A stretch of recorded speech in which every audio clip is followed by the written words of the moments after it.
Welcome to Loco for Poco. Today we're going to talk about the book Middlesex by Jeffrey Eugenides and its association with the post-colonial theory of Gayatri Spivak.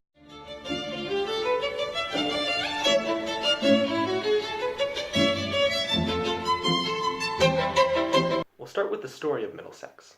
The book Middlesex centers around the story of an intersex person.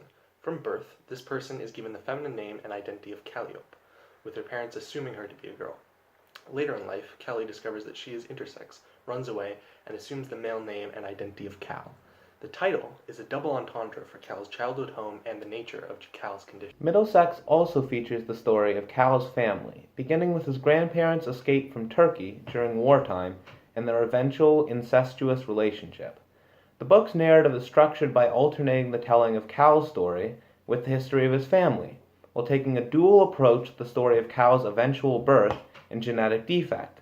On one hand, Cal refers to the 5 gene and its history throughout his family, which will eventually cause his intersex condition.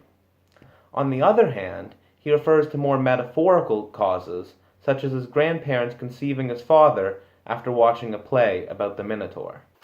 One rather obvious way to view the story of Middlesex is through the lens of post-colonialism and the works of Gayatri Chakravorty Spivak. Spivak argues often on the topic of the subaltern, oppressed groups who are not included in the hegemonic discourse.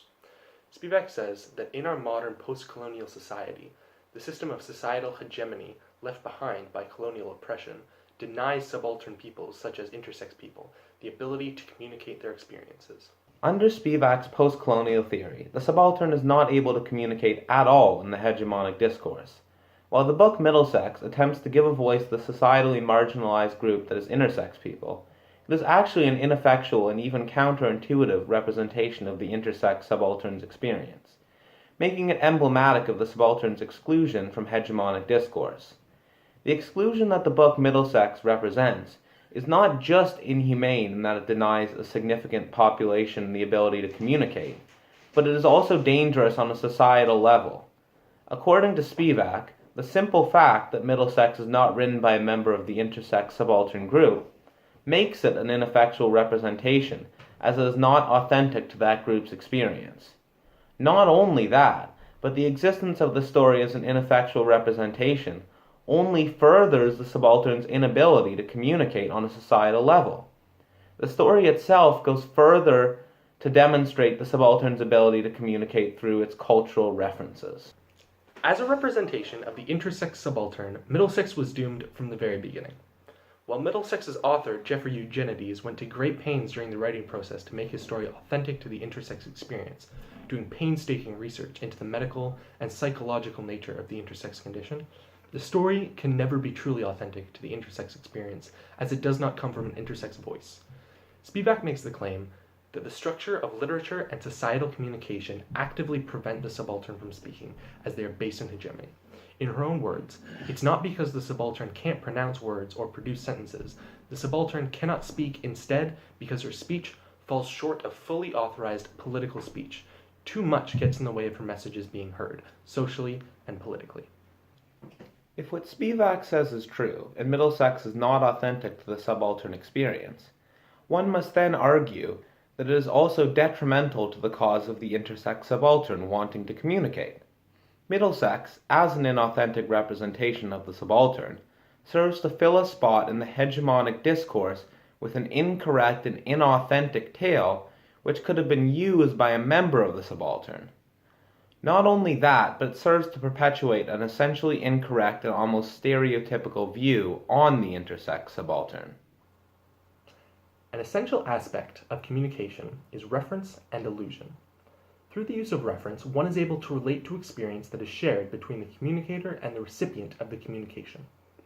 Middlesex, as a work of literature, naturally makes frequent use of reference and allusion, including many references to Greek literature and mythology.